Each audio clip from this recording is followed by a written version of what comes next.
morning, one and all. I am Ruchita Vaidya, and my topic is the tallest trees sometimes grow from the smallest seeds. My journey began as a 3-year-old child when I was to be admitted to preschool. As my parents now mention, the teacher saw me and said that she is still too small to be admitted to school. It was only after lots of convincing that they agreed to do so. Journey thereafter was comfortable in classroom until they took me outdoors on the playground. I was considered too short, lightweight, who could be easily pushed around. I couldn't even climb on the jungle gyms or play on seesaws. My parents used to console me once in a while by saying that you are the leader of the class as you stand first in queue and are also the captain from the front. As I grew up, I could notice several comments about my short height, starting from get her to hang on hanging rods, or does she not eat anything, or is it in her genetics, or have you considered her mental development too, as she is unusually short for her age. Like any protective parent about his child, my parents visited several pediatricians, child specialists, physicians, etc. I also underwent basic IQ, fitness and alertness tests. There was nothing abnormal and yet there was no answer.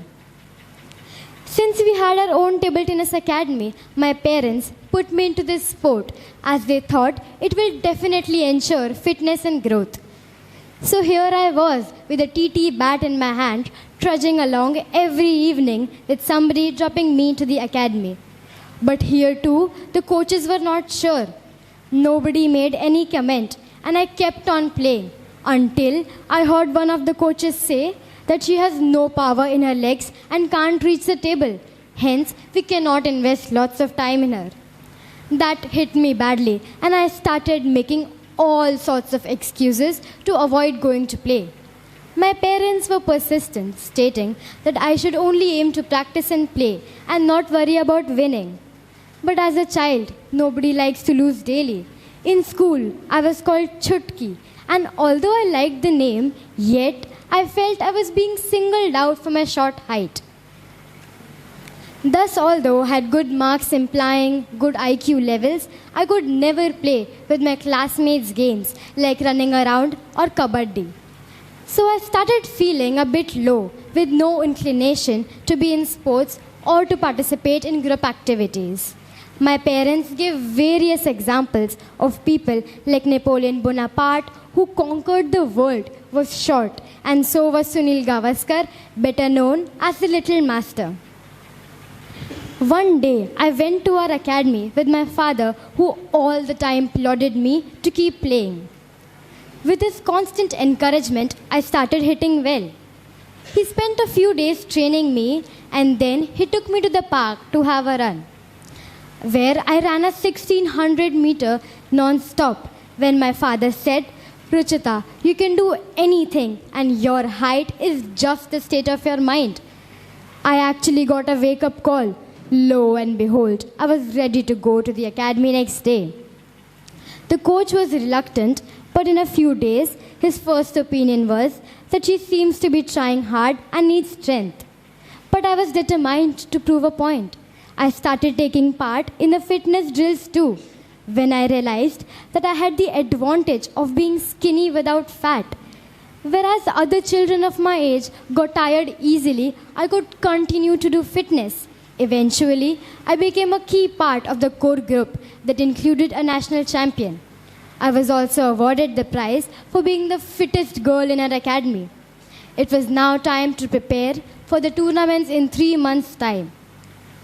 The coach insisted that there will be special vacation batches in which I was included, subject to the rule that I will reach the academy 6 a.m. sharp daily. I was ready and raring to go every day at 5:30 a.m., managing my own milk, water bottle and snacks. It seemed I was doing well until the first tournament, which put me down again. But the opponent chided me for my height and I had match nerves, so I lost easily.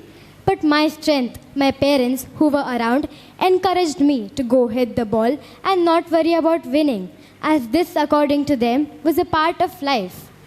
Again, with their constant support, I reached the quarterfinals of 3 subsequent tournaments, won the district open, and was also placed second in Khel Mahakumbh. Suddenly, all the demons and talk around my height had vanished. Parents of other kids started citing my example of how nicely I play and cover the table. The icing on the cake was when I was selected to play nationals on behalf of Gujarat. And the congratulatory messages started pouring in. A chance reading of one of the several books in our house made me realize this. Similarly, I noticed people have issues regarding their weight, disabilities, etc. Now, I know that we should focus and move ahead with our strong points rather than worrying about the things we cannot change. My journey continues, and I have been performing admirably well. I am now a confident young girl ready to take on the world. Adios, Ruchita.